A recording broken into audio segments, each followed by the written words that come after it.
Bonjour à toutes et à tous, c'est Gaëtan de Tradox, j'espère que vous allez bien et bienvenue dans cette sixième vidéo du calendrier de l'Avent Tradox. Avant de commencer, j'aimerais vous remercier pour votre soutien. La série est plus suivie que je ne le pensais et donc j'espère que ça va continuer à vous plaire. Là, on va continuer les bases et d'ici 2 3 jours, on va commencer l'analyse technique et on va monter en niveau. Donc j'espère que ça va continuer à vous plaire et aujourd'hui, on va parler des courtiers. Donc comment choisir un courtier, pourquoi choisir un bon courtier et je vais faire un petit comparatif entre les courtiers CFD et les courtiers futurs afin que vous puissiez choisir au mieux ce dernier, parce que c'est quand même quelque chose d'assez important. Donc tout d'abord, on va voir qu'est-ce qu'un courtier. Donc un courtier, c'est tout simplement un intermédiaire entre le trader et la bourse. Donc son rôle, ça va être d'exécuter vos ordres d'achat et de vente. Donc depuis plusieurs années, le courtage en ligne, c'est devenu assez facile d'accès. N'importe qui quasiment peut ouvrir un compte en ligne à condition d'être majeur et sur certains courtiers vont demander d'avoir des fonds nécessaires, mais en général, c'est quand même très accessible. Attention cependant, si vous cherchez à ouvrir un compte dans un courtier en ligne, il va falloir faire attention à ce que cette année soit régulé par l'AMF. Donc l'AMF, c'est l'autorité des marchés financiers. Et donc en fait, ils ont une liste noire. Et si le courtier chez lequel vous voulez vous inscrire est présent sur cette liste noire, il va falloir l'éviter. Tout simplement parce que vous risquez de ne plus revoir votre argent, ou bien alors que les flux ne vont pas être de bonne qualité. Il peut y avoir diverses raisons à ce que la personne soit blacklistée sur la liste noire de l'AMF. Mais donc, c'est quand même important que vous regardiez à ça lorsque vous créez un compte chez un courtier. Avant de continuer, je vais répondre à la question pourquoi créer un compte chez un courtier en ligne plutôt que chez votre banque? Tout simplement parce que dans votre banque, déjà, rarement elles vous proposeront des services de trading en tant que tel avec une plateforme. Souvent, ils vous proposeront des packages d'actions ou bien des obligations, ce genre de choses. Mais pour faire du trading par vous-même, les frais risquent d'être plus élevés que chez les courtiers en ligne qui sont vraiment concurrents parce que la banque, ça va être un de leurs services proposés. Et donc forcément, ils vont être moins concurrentiels sur ce genre de service. Donc c'est tout à fait normal de se tourner vers les courtiers en ligne pour profiter des meilleurs tarifs possibles. Donc combien est-ce qu'un courtier en ligne ça coûte? Eh bien, ça dépend si vous êtes sur CFD ou sur Futur. Là, je vais reparler des grosses catégories de CFD et de Futur. Je ne vais pas m'attarder sur les autres parce que de ce que j'ai vu dans les commentaires dans la dernière vidéo, vous allez principalement faire du CFD ou des futurs, donc je m'attarde à fond là-dessus.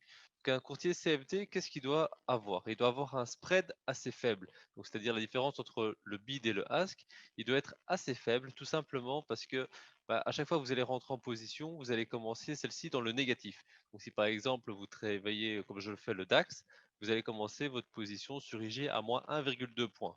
Donc c'est comme un peu un handicap, c'est-à-dire que si vous gagnez la position, vous n'avez pas donné de frais au courtier en tant que tel, vous n'avez pas un montant qui a été déduit de votre compte, mais personnellement je le vois vraiment comme un handicap parce que votre position commence en négatif et du coup ça va être plus compliqué de gagner une position. Donc pour moi c'est un désavantage pour les CFD, c'est qu'on va être dépendant de ce spread, mais bon, maintenant certains courtiers proposent des spreads très très concurrentiels et il y a moyen de vraiment trouver son bonheur selon le type de produit que vous travaillez. Un autre point qui va être important et commun au CFD et au futur, ça va être la plateforme. Parce que souvent, les courtiers vont proposer leur propre plateforme en ligne, en plus des autres plateformes populaires, comme par exemple MetaTrader 4, MetaTrader 5, du Pro Realtime pour certains courtiers, du NinjaTrader, du TS Trader. Enfin, il y a plein de plateformes différentes. Ça va être le sujet de la prochaine vidéo afin que vous puissiez choisir au mieux le courtier, la plateforme. Et donc, je ne vais pas trop m'attarder sur cela dans cette vidéo. Troisième chose à voir chez les CFD, ce sont les frais annexes. En général, c'est assez rare, ça va être des frais tout simplement pour des services supplémentaires, mais il y en a que très rarement chez les courtiers CFD. Par contre, il faudra faire attention aux swaps. C'est-à-dire que pour ceux qui font du swing trading, qui veulent garder des positions sur le long terme, il va y avoir une commission à payer la nuit entre la nuit d'un jour de semaine et le week-end.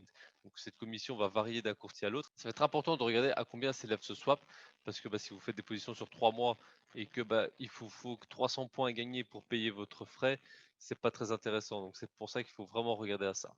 Concernant les futurs, là de ce côté-là, il va y avoir les frais. Donc les frais, c'est-à-dire qu'à chaque fois que vous allez rentrer en position et sortir de position, vous allez payer un montant fixe. Alors vous allez me dire oui, mais ça fait plus cher que le CFD. Oui et non.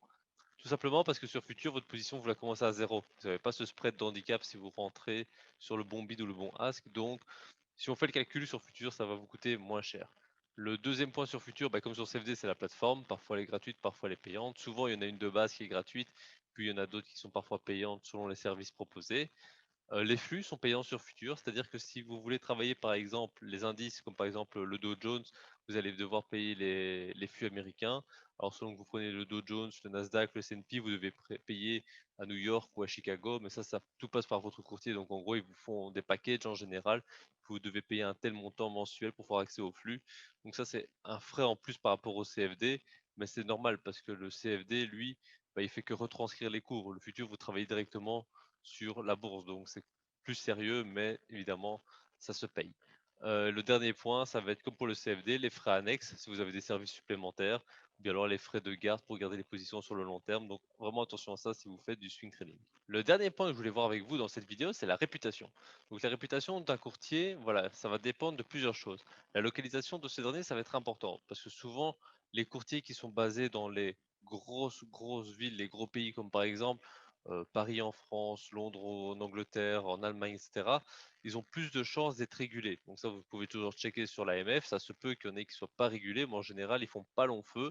Par contre, il y a des endroits où les régulations sont un peu différentes, les lois sont différentes, comme par exemple à Chypre. Je ne dis pas que tous les courtiers à Chypre sont spécialement mauvais, mais ça revient assez souvent comme courtier un peu douteux. Donc, bah, qu'est-ce que vous craignez dans le cas où vous rejoignez un courtier douteux? Bah, plusieurs choses. De un, que les flux soient de mauvaise qualité. Donc, c'est-à-dire que le marché fasse des bougies magiques pour aller chercher votre stop loss, donc vous faire perdre volontairement.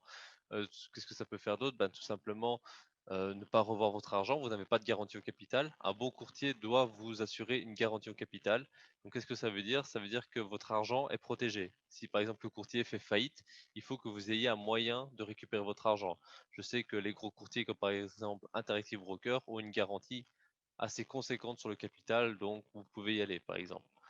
Alors aussi, ce qu'il faut regarder, c'est le retour utilisateur, mais il faut faire attention, parce qu'il existe ce qu'on appelle du MLM, du marketing pyramidal, et ces gens-là vont avoir de grosses commissions à vous ramener chez des courtiers, et du coup, forcément, entre eux, ils vont, on va dire, embellir la réputation d'un certain courtier pour ramener un maximum de personnes.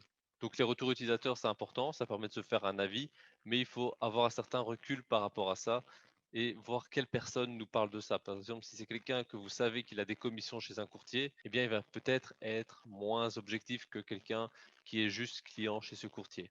Donc voilà, je pense avoir fait le tour concernant les courtiers. Si vous avez la moindre question, posez-la moi en commentaire et dites-moi chez quel courtier vous êtes, si vous êtes satisfait de leur service ou pas. Comme ça, on va un petit peu pouvoir comparer les différents services. Et moi, j'espère que cette vidéo vous a plu et je vous retrouve dès demain à 18 h pour la prochaine vidéo. Et d'ici là, passez de bons trades.